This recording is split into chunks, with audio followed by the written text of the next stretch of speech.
তুমি বুঝেছ না বুঝে তুমি ভাবতাল করবে। শুনে রাখো, খুব শীঘ্রই ধ্বংস নিকটবর্তী, খুব শীঘ্রই ধ্বংস তোমার নিকটবর্তী।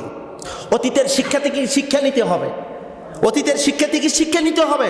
বন্ধু, একটা কথা মাথায় রাখেন, অহংকার, আমরা জানি অহংকার পতনের মূল। এই কথাটা আমরা বলি না? এই কথা বলেন না কে? অহংকার কিসের মূল?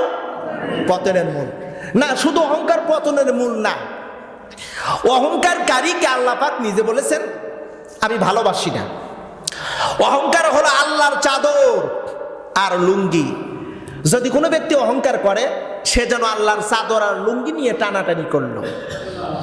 আর আল্লাহ পাক বলেন আমি অহংকারকারীকে ধ্বংস করে দেই, ধ্বংস করে দেই। ইতিহাস প্রমাণ। আমরা চাই প্রিয় বন্ধুরা, রমজানের সৌন্দর্য রক্ষা করার ক্ষেত্রে কি কি করণীয়, রমজানের এই সৌন্দর্য রক্ষা করার জন্য আমরা ঝগড়া ফাসাদে লিপ্ত হব না কেউ যদি আমাদের সাথে ঝগড়া বিবাদ করতে আসে, আমি বলবো আমি একজন রোজাদার। রসুল বলেছেন কেউ যদি তোমার সাথে মানে ওই যে পায়ে পাড়ায়া, বোঝেন না, আমরা বলি পায়ে পাড়ায়া, কেউ যদি মানে আগে আপনার সাথে গোলমাল করার নিমিত্তে আসলো, দুই চারটি কথা যখন বললো, আপনি তো বুঝতে পারলেন কি সোজা কথা নাকি বাঁকা কথা। আপনি বলবেন আনা সাইমন, আমি একজন রোজাদার, তোমার সাথে আমি তর্ক করব না। রসুল বলেন এমন স্যাক্রিফাইস করে তুমি যদি চলে যেতে পারো, আল্লাহ তোমার ওই রোজাটা কবুল করে নিবে। এরপরে আসুন আমরা অশ্লীল কথা থেকে দূরে থাকবো। অশ্লীল কথা, যে অশ্লীল কথার মাধ্যমে, যদিও কথাটা কিন্তু খুবই গুরুত্বপূর্ণ। আচ্ছা, মসজিদের ভিতরে কখনো কি আমরা একজন আরেকজন যদি অশ্লীল কথা বলে, তখন আমরা একে অপরের মধ্যে কিন্তু আলোচনা করে মসজিদের ভিতরে সমস্ত খারাপ কথা বলা যাবে না, বলি কি না? মসজিদের ভিতরে খারাপ ভাষা বলা যাবে না। যেটা মসজিদে চলে না সেটা বাহিরেও চলে না, লিখে রাখেন। যেটা মসজিদের ভিতরে চলে না সেটা বাহিরেও, শুধু একটা জিনিস বাহিরে চলে, সেটা হলো স্বামী স্ত্রীর সম্পর্ক। এছাড়া সমস্ত কাজ মসজিদের ভিতরে চলবে।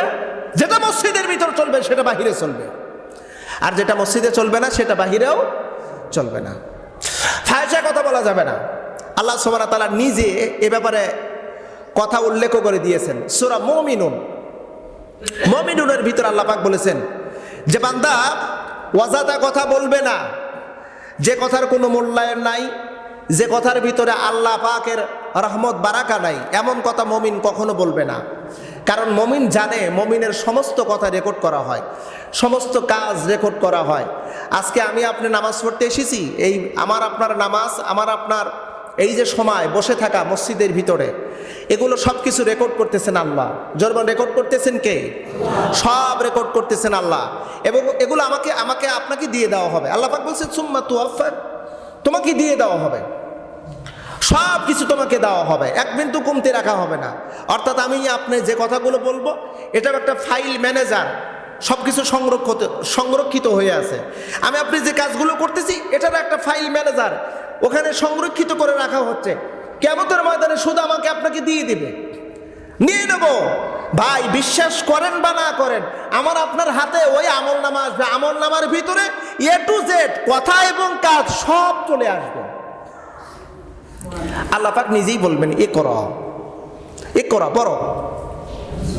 পড়ো, তোমার আমলনামা পৃথিবীতে যা যা করেছো সব এখানে সংরক্ষিত আছে, ভালো অথবা মন্দ, কি কি করেছি সব কিছু দিয়ে দেওয়া হবে। আর আল্লাহ পাক বলবে এটাই তোমার জন্য যথেষ্ট। মানে আমার হিসাব আমাকে দিয়ে আল্লাহ পাক করাবেন, আপনার হিসাব আপনাকে দিয়ে আল্লাহ পাক করাবেন।